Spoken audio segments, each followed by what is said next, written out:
Hello everyone.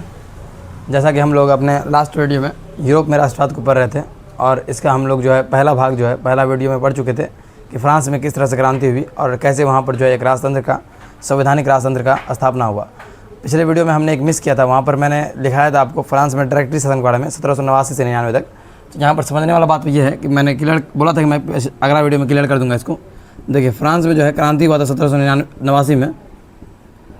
America में क्रांति हुआ अमेरिका से प्रभावित था ये, तो अमेरिका में 1779 में क्रांति हुआ। और ये जो है अगर ये चलते तो विश्व में सबसे पहले जो है कहीं अगर क्रांति हुआ तो वो अमेरिका में हुआ था। और लेकिन यूरोप में अगर बात करें तो यूरोप में अगर राष्ट्रवाद के लिए सबसे पहले क्रांति हुआ तो फ्रांस में क्रांति हुआ था और अमेरिका से ये लोग क्या थे, प्रभावित थे। तो फ्रांस में जो क्रांति हुआ था वो 1789 में हुआ था और इस समय लुई 16वां यहाँ का राजा था।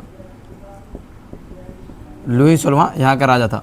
इसके बाद जब ये क्रांति हुआ और 1789 में जब लुई 16वां को भागना पड़ा तो 1789 से लेके 1795 तक एक जो है संवैधानिक राजतंत्र का वहाँ पर स्थापना हुआ था। ठीक है, एक संविधान के तौर पर एक राजतंत्र चल रहा था जो गणतंत्र राजतंत्र का स्थापना हुआ था। लेकिन जो है 1795 से लेकर 1799 ये था डायरेक्टरी शासन। 1795 से लेकर 1799 के बीच की बातों को हम डायरेक्टरी शासन को बोलो उसका वो करने अस्थिर से 1795 से लेकर 1799 तक की चीज़ों को हम लोग डायरेक्टरी शासन के अंतर्गत देखे थे।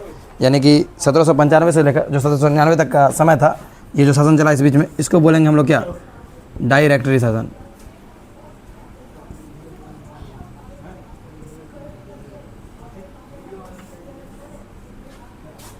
डायरेक्टरी शासन बोलेंगे इस बीच को। उसके बाद 1799 आया कौन, नेपोलियन। हम जैसा कि ये चीज़ तो मैं कल भी क्लियर कर दिया था आप लोगों को कि 1799 में कौन आया, नेपोलियन। और 1799 में नेपोलियन फ्रांस का प्रथम काउंसिल बना। उसके बाद 1804 में जो है नेपोलियन ने खुद को सम्राट घोषित कर लिया।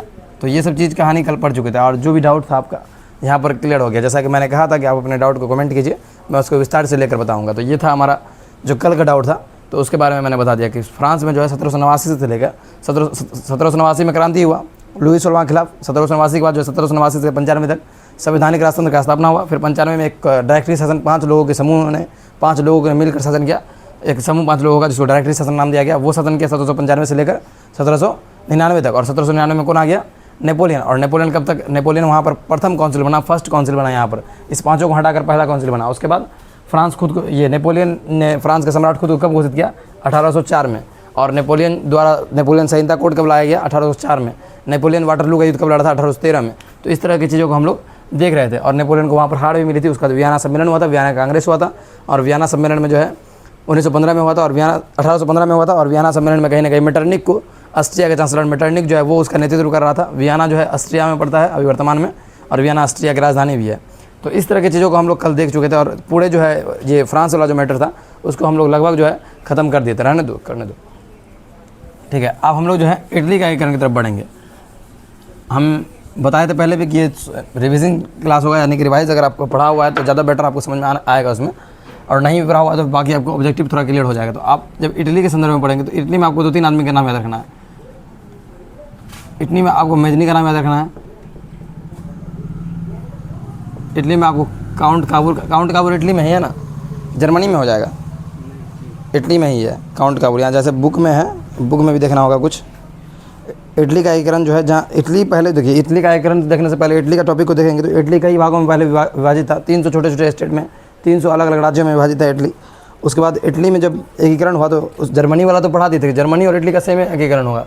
अगर जर्मनी को जो है नेपोलियन कितना भाग में ला कर रख दिया था, 39 जर्मन राइन संघ, 39 भाग में जर्मनी को ला कर रख दिया था। कौन, नेपोलियन। इटली में आपको मेजनी याद रखना है। इटली में आपको एक नाम मेजनी के अलावा काउंट काबूल याद रखना है, ठीक है।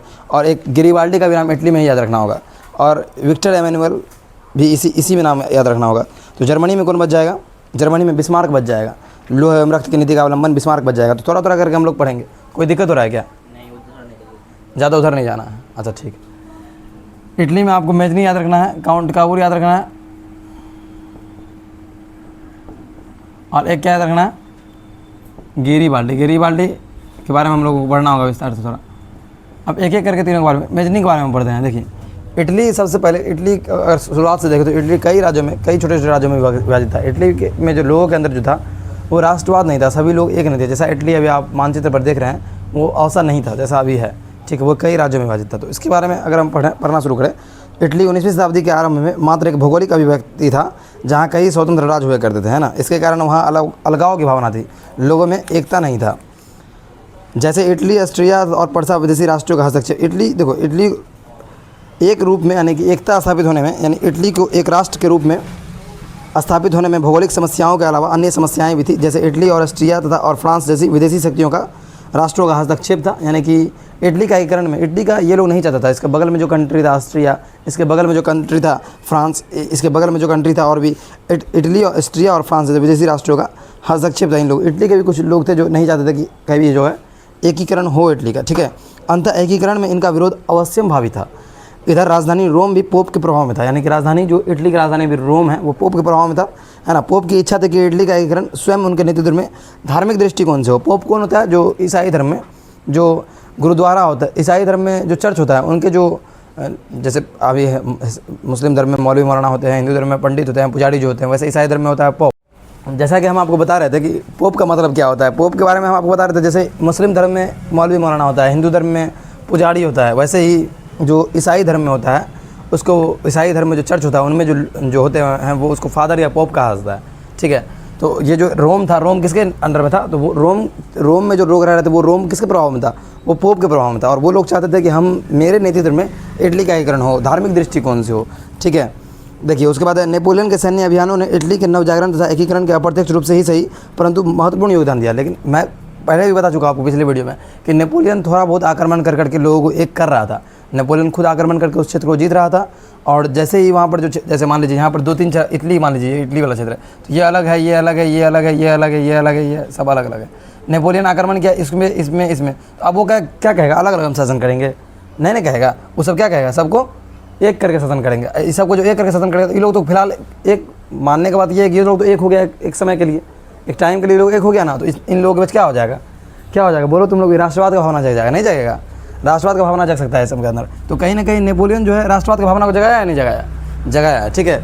तो यहाँ पर किताब में भी लिखा हुआ है कि नेपोलियन के सैन्य अभियानों ने इटली के नवजागरण तथा एकीकरण में अप्रत्यक्ष रूप से ही सही परंतु महत्वपूर्ण योगदान दिया। इटली विजय के पश्चात नेपोलियन ने इन्हें इसे 3 गणराज्यों में गठित किया और यथा नेपोलियन, देखो नेपोलियन इसको 3 भाग में बांट देता है इटली को भी। जैसे जर्मनी राइन साम्राज्य को 39 राज्यों में बांटा, वैसे नेपोलियन जो नेपोलियन पूरा इटली को 3 भाग में बांट दिया। देखिए सबका नाम देख लीजिए, दिया हुआ है सीसापाइन गणराज्य, इसका नाम दिया हुआ क्या?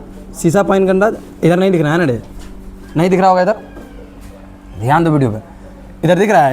इधर नहीं, इधर रहने दो, सीसापाइन गणराज्य रहने दो। वैसे लाइट ऑन कर दो वीडियो का। सीसापाइन गणराज्य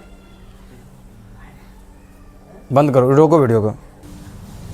सीसापाइन गणराज्य इटली 3 भाग में था। एक जैसे कि पहला भाग, दूसरा भाग, तीसरा भाग। लाइट में थोड़ा त्रुटि हो गया है, उसको सही किया जा रहा है। इसमें देखिए सीसापाइन गणराज्य और लीगुलियन और उसके बाद लीगुलियन, और एक और कौन था? ट्रांसपेंडेंट।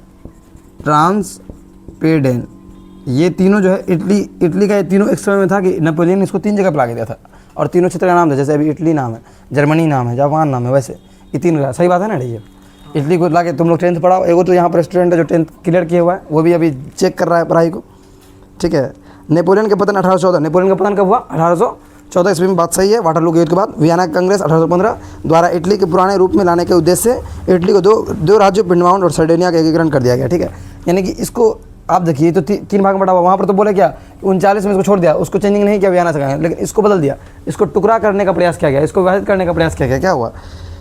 इस प्रकार इटली के एकीकरण में की नई दिशा तय होने लगी। गुप्त इटली में 1820 में से ही कुछ राज्यों में संवैधानिक सुधारों के लिए नागरिक आंदोलन होने लगे, यानी नागरिक लोग जो आंदोलन करना शुरू कर दिए। एक गुप्त दल कार्बोनेट। अब यहाँ से आपको जो क्वेश्चन फंसेगा, हम थोड़ा बुक का बात आपको बता दिया, हम अपना बात बताते हैं। अब देखिए इटली से आपको क्वेश्चन क्या क्या फंस सकता है। सबसे पहले क्वेश्चन फंसेगा यंग इटली, यंग यूरोप,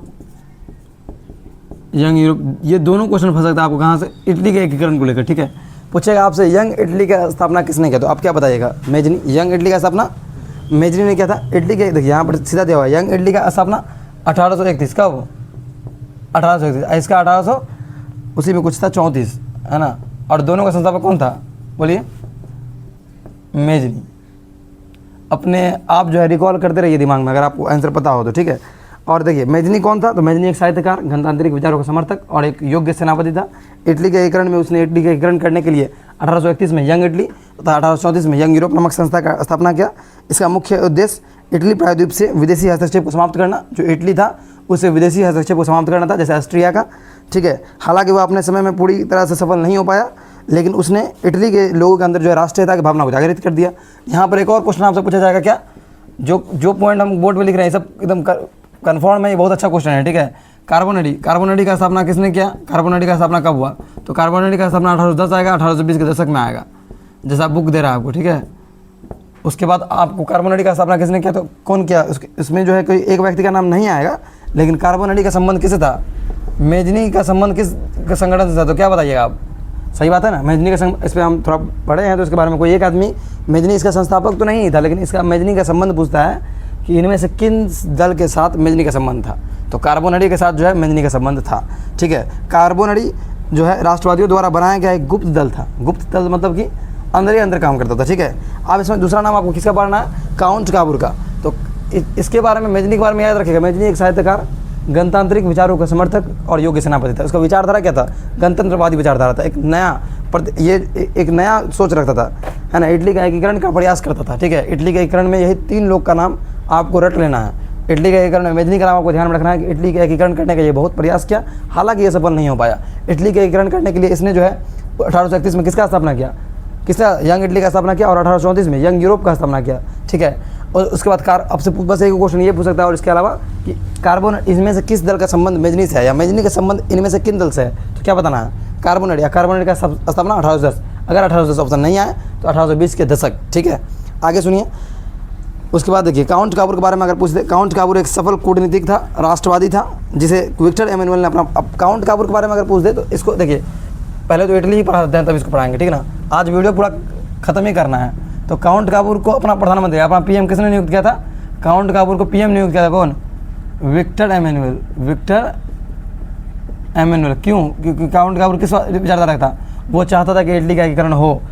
ये काउंट काबूर जो है बहुत हद तक इटली के एकीकरण में सफल रहा, लेकिन कुछ क्षेत्रों को ये एकीकरण करने में असफल रहा, ठीक है। उससे पहले इनकी मृत्यु हो गई, ठीक है। वीडियो सही दिख रहा है, कहीं पर क्वालिटी में कोई दिक्कत नहीं ना आ रहा है, बच्चों को एकदम साफ साफ दिखना चाहिए, कोई दिक्कत नहीं होना चाहिए। काउंट काबूर एक सफल कूटनीतिक और राष्ट्रवादी नेता था, जिसे विक्टर एमेनुअल ने अपना प्रधानमंत्री नियुक्त किया था। अगर आपको लिखना है तो आप लिख सकते हैं, मैं थोड़ा आराम से बोलूँ। काउंट काबूर का अगर संक्षिप्त परिचय तो आप लिख सकते हैं, काउंट काबूर कौन था, काउंट काबूर का संक्षिप्त परिचय क्या था, क्वेश्चन बना के आंसर लिख सकते हैं। काउंट काबूर एक सफल कूटनीतिक और राष्ट्रवादी था, जिसे विक्टर एमेनुअल ने अपना प्रधानमंत्री नियुक्त किया था। वह इटली के एकीकरण की सबसे बड़ी बाधा ऑस्ट्रिया को मानता था। उसने कूटनीति के माध्यम से फ्रांस के साथ दोस्ती की और ऑस्ट्रिया को पराजित कर उत्तरी और मध्य इटली के एकीकरण में महत्वपूर्ण भूमिका निभाई। तो यानी कि काउंट काबूर एक कूटनीतिक था, वो फ्रांस के साथ दोस्ती किया इटली का एकीकरण करने के लिए, और सबसे बड़ी बाधा किसको मानता था, ऑस्ट्रिया को मानता था, है ना। और उसके साथ दोस्ती करके एकीकरण करने का प्रयास करता है, ठीक है। और ऑस्ट्रिया को पराजित भी किया, और उत्तरी और मध्य, जैसे मध्य, देखिए यहाँ पर इटली का 2 पार्ट, ये जो काउंट काबूर था, काउंट काबूर जो है, काउंट काबूर जो है क्या हुआ रे, काउंट काबूर जो है इटली के 2 प्रांत, इटली में मध्य इटली अपलस, उत्तरी इटली यानी उत्तर इटली, दोनों को क्या कर दिया, मिला लिया था काउंट काबूर लगभग, ठीक है। दोनों को मतलब एक कर लिया था, एक करने पर ले आया था, लेकिन अभी भी आपको देख रहा होगा कि दक्षिणी इटली तो अभी बाकी है ना। देखिए कहाँ चला गया अभी, सबसे बड़ी बात ऑस्ट्रिया को मानता था और एकीकरण करने का। देखो 1853-54 में क्रीमिया युद्ध में काबूर ने फ्रांस की ओर से युद्ध में सम्मिलित होने का घोषणा किया। यही तो कूटनीतिक था, किसी के साथ मिल गए उसका साथ दो, फिर उससे अपना साथ ले लो। 1860-61 में काबूर ने सिर्फ रोम छोड़कर उत्तर दामाद इटली में, देखो 1860-61 का समय चल रहा था, 1860-61 का समय चल रहा था, मात्र देखिए मात्र काउंट काबूर जो है लगभग सफल हो गया था, मात्र जो है रोम को छोड़कर, सिर्फ किसको, रोम को छोड़कर, रोम को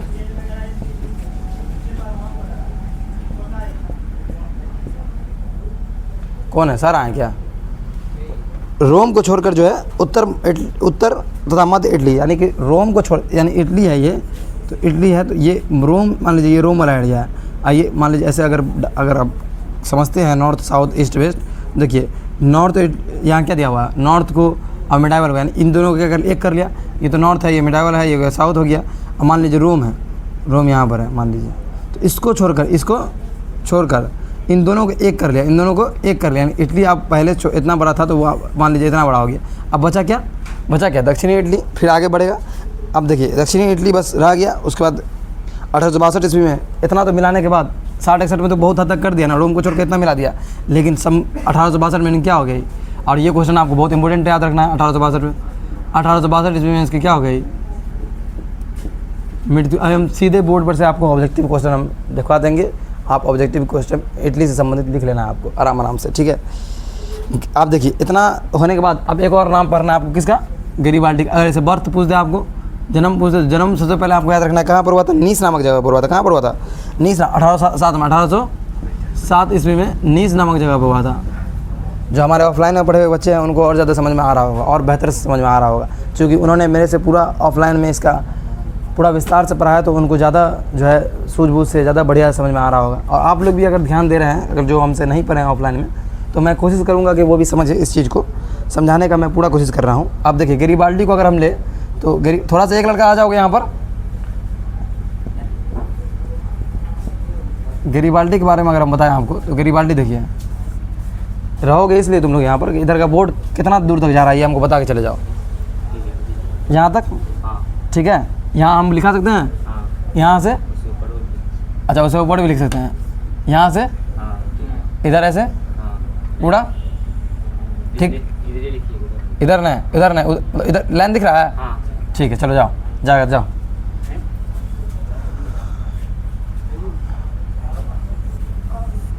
चलिए आप समझते हैं हम लोग गैरीबाल्डी को, ठीक है। आप क्या दिक्कत है, जाओ तुम लोग अपना क्लास करो, ये जो तैयारी कर रहे करो। देखो गैरीबाल्डी के बारे में आप लोग को क्या समझना है, गैरीबाल्डी का भी इनका योगदान था इस इटली को जब हम लोग समझ रहे हैं, तो गैरीबाल्डी को भी समझ लेंगे हम लोग। इटली सही लिखा हुआ है ना, ITLY, इंग्लिश कमज़ोर है मेरा, ये लोग जानते हैं पहले से ही।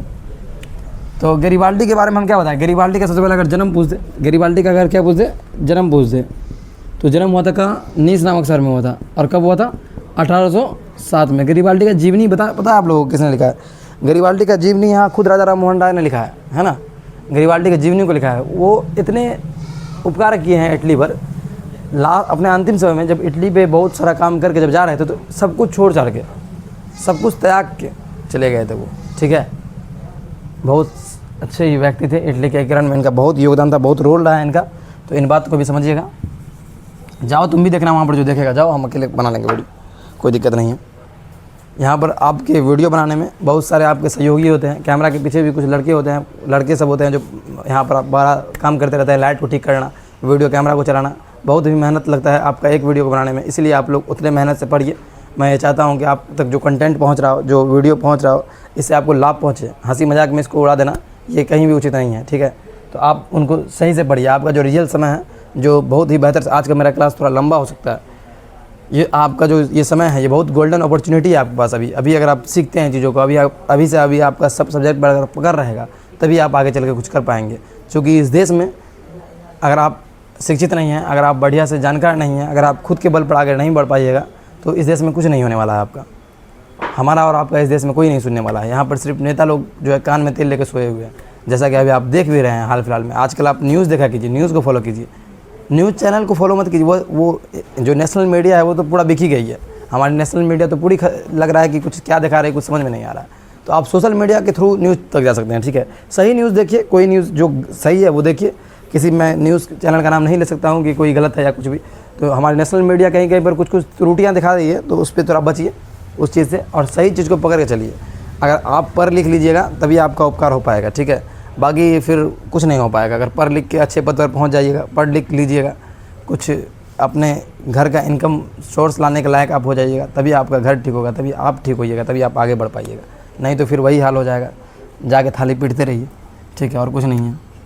कोरोना भगाते रहिए। गैरीबाल्डी का जन्म कहाँ होता है, नीस नामक जगह हुआ था, कब, 1807 में होता है इनका जन्म, ठीक है। और गैरीबाल्डी ने एक चीज़ याद रखिए, गैरीबाल्डी लाल कुर्ती का स्थापना किया था। लाल कुर्ती नामक सेना, आपसे इतिहास में पूछा जाता है कि लाल कुर्ती नामक सेना का गठन किसने किया, तो क्या बताना आपको, सेना का गठन किसने किया था? गैरिबाल्डी। ये गुप्त सेना थी जो इटली के एकीकरण में के काम किया करती थी। देखिए गैरिबाल्डी पेशे से एक नाविक था और उसने सशस्त्र क्रांति के द्वारा दक्षिणी इटली के रियासतों को एकीकरण का प्रयास किया। उसने लाल कुर्ती स्वयं सेवक सेना बनाई और सिसिली तथा नेपल्स पर आक्रमण कर वहां गणतंत्र की स्थापना की। बाद में उसने राष्ट्रहित में अपने जीते हुए क्षेत्र विक्टर एमेनुअल को सौंप दी। देखिए ये देखिए दक्ष वहाँ तो वो इटली का एकीकरण तो आखिर करना है ना हम लोगों को। मध्य इटली में और उत्तरी इटली में तो कर दिया काउंट का काम और मर भी गया फिर 1862 में। ठीक है 1861 में रोम को छोड़कर बाकी सबको मिला लिया। ये क्या करता है?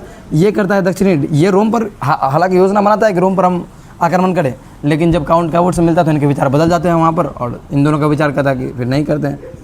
तो गैरिबाल्डी जो है दक्षिणी इटली में सक्रिय रूप से रहते हैं, दक्षिणी इटली के क्षेत्र को जीतते हैं।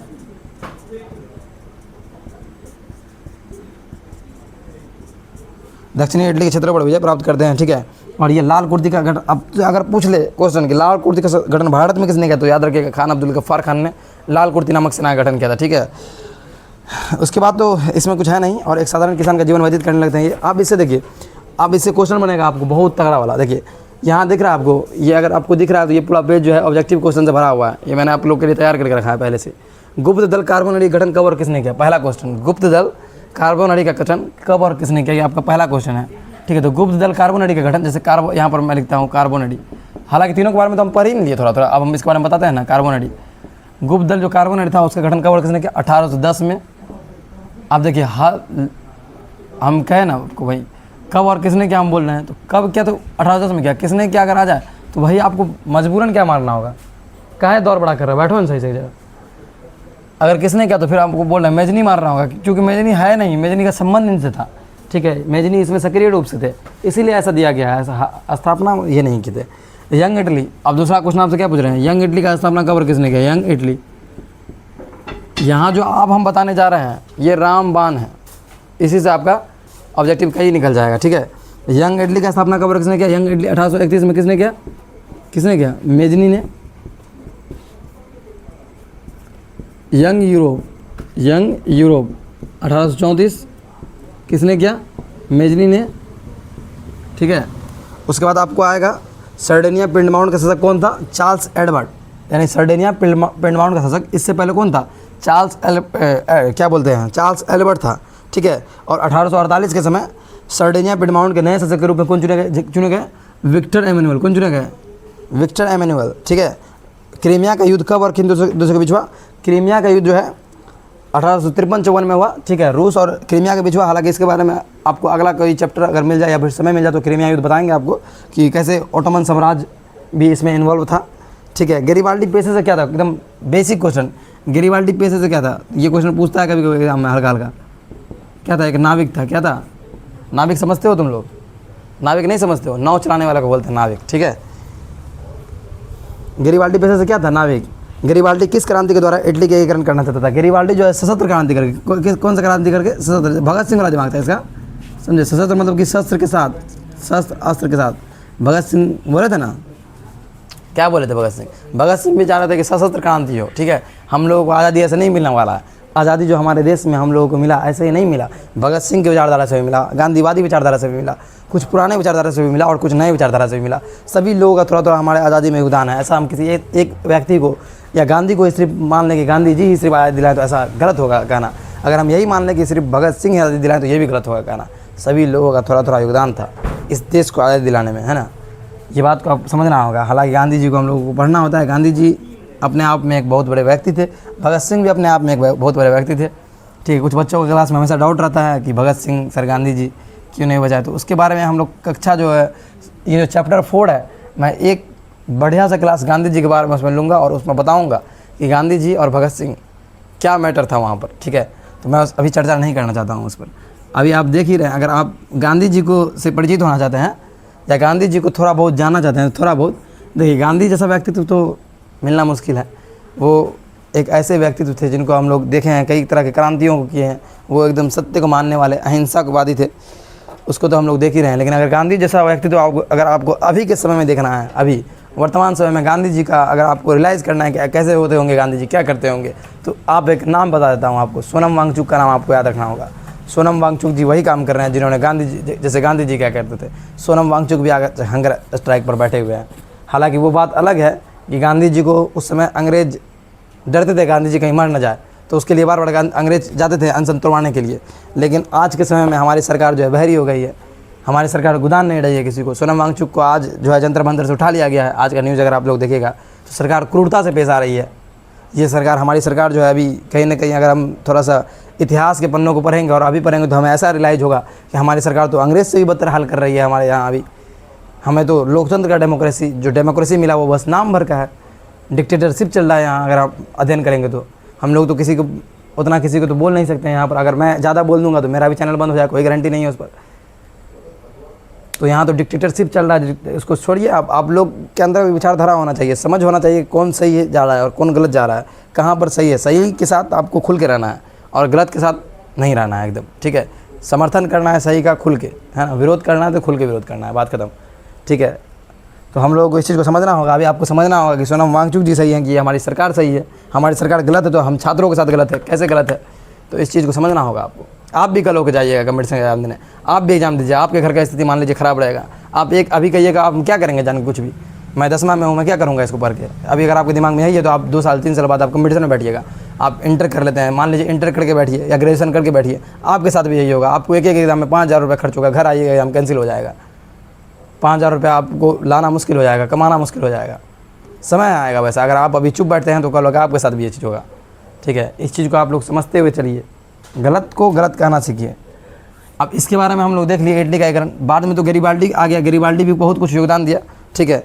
अब इसके आगे हम लोग जो देखेंगे, गैरिबाल्डी ने रोम पर आक्रमण करने का योजना बनाया था 1862 में, लेकिन 1862 में इसे मिला काउंट काबूर से मिलने के बाद जो है रोम पर 1862 में, देखिए गैरिबाल्डी ने रोम पर आक्रमण कब योजना बना 1862 में, लेकिन रोम पर जाने से पहले किनसे मुलाकात हो गया इनका, काउंट काबूर से, और रोम पर जो है आक्रमण करने का योजना त्याग दिया, छोड़ दिया, ठीक है।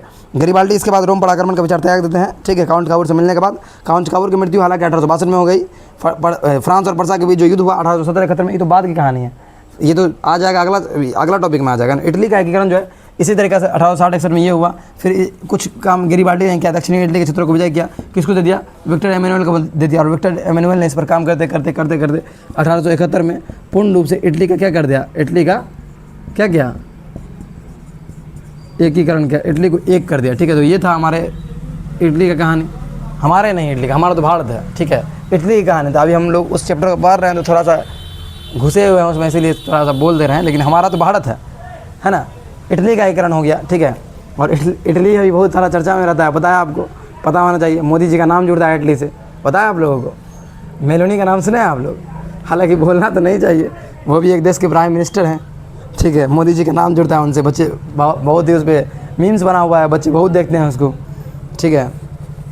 इटली के एकीकरण में कौन कौन व्यक्ति, इटली के एकीकरण में किस किस व्यक्ति को याद रखना है, मेजनी, काउंट काबूर, गैरिबाल्डी। अब आप क्या कीजिए, वीडियो चलने दीजिए, आप जो है इस सब को देखना बंद कीजिए, ठीक है। और कॉपी अगर आपके पास है तो कॉपी हटाइए, एक रिकॉल कीजिए एक तरह से, तुम लोग भी रिकॉल करो। देखो सबसे पहले इटली में किसका नाम बताए थे, मेजनी का। सबसे पहले इटली में किसका नाम बताए थे, मेजनी का, ठीक है।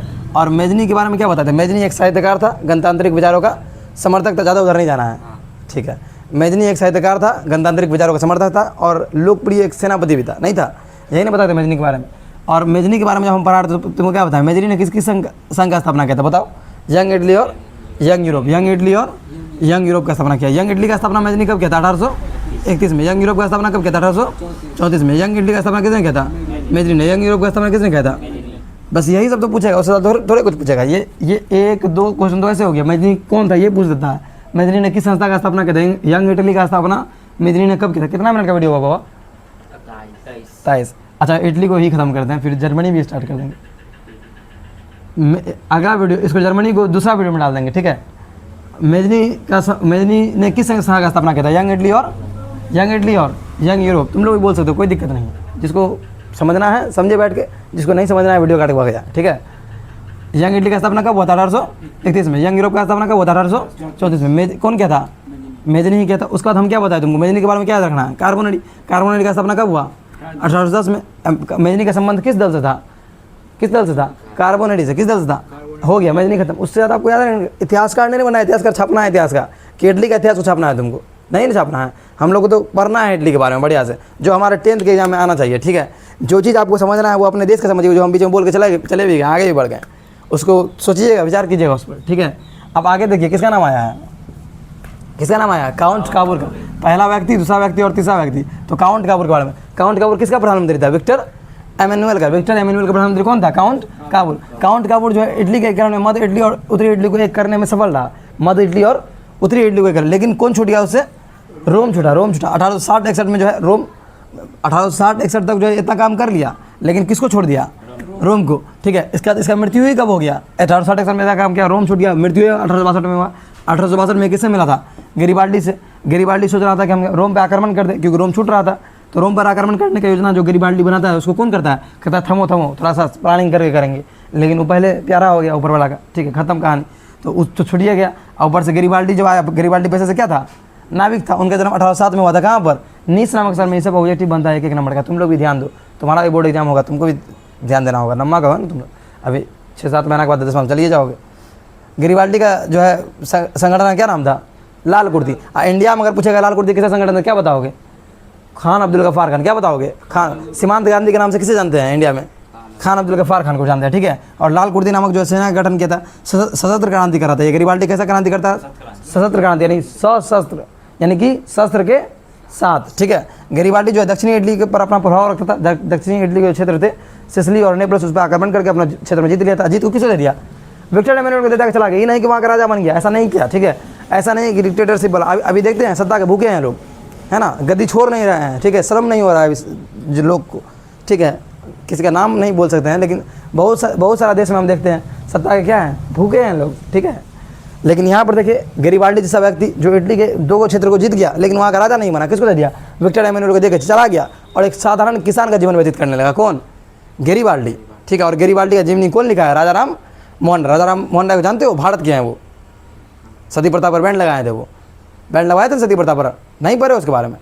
हाँ, तो यही सब बात है गैरिबाल्डी के बारे में, और यही सब चीज़ है जो देखिए नेपोलियन तो ये सब काम कर दिया था इस तीन क्षेत्र। ये भी कभी कभी एग्जाम हार्ड हुआ तो पूछेगा, ए लड़का सही से, एग्जाम हार्ड हुआ तो पूछेगा, नहीं हुआ तो कोई बात नहीं है। ठीक है, बाकी ये रहा इटली का एकीकरण लास्ट में कब हुआ, 1871 में। हालांकि यहाँ पर तो ज़्यादा युद्ध आपको नहीं देखने को मिला। जो ये था काउंट काबूर तो मिल गया किस में, फ्रांस से मिल के तब लड़ रहा था, क्रीमिया के युद्ध में फ्रांस का साथ दिया था। तो यहाँ पर युद्ध बहुत कम देखने को मिलेगा। लेकिन जब जर्मनी में जाइएगा, जर्मनी में युद्ध का पेच है। ठीक है, और जहाँ पर्सा लिखा हुआ मतलब जर्मनी हुआ, क्या दिक्कत है, कुछ दिक्कत है, जहाँ जहाँ पर्सा लिखा होगा वहाँ पर क्या होगा, सब जर्मनी हो। क्या जर्मनी पर्सा कहाँ पर पड़ता है, जर्मनी में ही पड़ता है। ठीक है ना, जर्मनी की राजधानी तुम लोग को पता है अभी कहाँ है, इटली की राजधानी रोम है। इटली की राजधानी रोम है, जर्मनी की राजधानी कहाँ है, नहीं, वियना ऑस्ट्रिया की राजधानी है। जर्मनी की राजधानी हम भी ध्यान से भूल रहे हैं, निकल रहा है। आप लोग कमेंट कीजिए जर्मनी की राजधानी कहाँ है। ठीक है, और हिटलर के बारे में भी जर्मनी में ही पढ़ाया है, 9th क्लास में तुम लोग को पढ़ाए हैं। ठीक है, जर्मनी की राजधानी तुम लोग को याद रहना चाहिए था, देखना उसको, हमको भी ध्यान में नहीं, हम नहीं आ रहा याद, है ना। हंगरी की राजधानी बुडापेस्ट है, हंगरी की राजधानी तो आगे पूछेगा। ठीक है, चलिए कोई नहीं, जर्मनी की राजधानी आप लोग कमेंट कीजिए कहाँ पर है, मेरे भी ध्यान से अभी उतरा हुआ है। सारे बातों को याद रखना थोड़ा मुश्किल होता है। ठीक है, आप लोग बस ये दिमाग लगाइए कि हम लोगों को बढ़िया से पढ़ना है, तैयारी करना है और 10th में अच्छा नंबर लाना है। सभी को बहुत बहुत शुभकामनाएं। आपको पहले ही मैं देता हूँ कि आप अच्छा नंबर लेकर आएँ, अच्छे नंबरों से 10वां में जो है फर्स्ट डिवीज़न के साथ 10 लेना है। आप लोगों को छोड़ना तो है नहीं, इसके लिए मैं भी मेहनत कर रहा हूँ आपके लिए, आप भी मेहनत कीजिए, शायद 10 आ जाए, उसमें से दीजिएगा कुछ नहीं है आप हमको। ठीक है, लेकिन तैयारी कीजिए, आपके साथ हम भी हैं, बने रहेंगे आपके साथ एग्ज़ाम तक। ठीक है, तब तक के लिए रिवाइज़ कीजिए, अगले वीडियो में हम बताएंगे जर्मनी के बारे में। तब तक के लिए वीडियो को सब्सक्राइब कीजिए। आ गया, मिल गया तुमको क्या, अच्छा जर्मनी की राजधानी मिल गया तुमको, देखिए बर्लिन मिल गया। इसीलिए लास्ट में रुकने का फ़ायदा होता है कुछ 1-2 मिनट की। जर्मनी की राजधानी कहाँ है, बर्लिन है। और तुम लोग को पढ़ा है धुरी राष्ट्र के बारे में, है ना, बर्लिन के बारे में याद है तुम लोग को, नहीं याद है, धुरी राष्ट्र वहाँ पर देखना पढ़ाए होंगे, एक लास्ट वाला कुछ टॉपिक था उसमें पढ़ाए थे तुम लोग को बर्लिन के बारे में। चलिए, जर्मनी की राजधानी हालांकि हमको आ गया है, कोई लड़का बता दिया है बर्लिन है। ठीक है, तो ठीक है, ऐसे ही वीडियो को देखते रहिए, चैनल को सब्सक्राइब कीजिए, वीडियो को लाइक कीजिए। Thank you.